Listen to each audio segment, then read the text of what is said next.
Aquí estamos en la Feria de la Brujería, organizada por la Fiesta Medieval de Badalona, y aquí estoy yo pintando pues un mural con la técnica en la cual me especializo, que es la pintura en aerosol, y con la temática del esoterismo, el tarot. Bueno, es una experiencia, siempre venir a una feria es una experiencia, ¿no? Conoces gente, te cuentan sus casos, entonces para nosotros es un aprendizaje.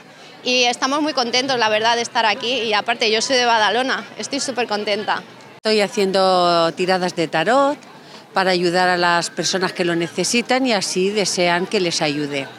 Aquí estamos en esta feria, que es la primera vez que se hace, una fira para la bruxa, y bueno, estamos aquí dándonos un poquito a conocer. Estoy llevando talismanes, minerales para todos los chakras, para todos los horóscopos. Y bueno, os esperamos este fin de semana para que podáis ver esta arte en vivo, también muchas paradas en relación a esta temática y también muchas cosas para los niños para que paséis un feliz día en familia. Así que os esperamos y muchas gracias.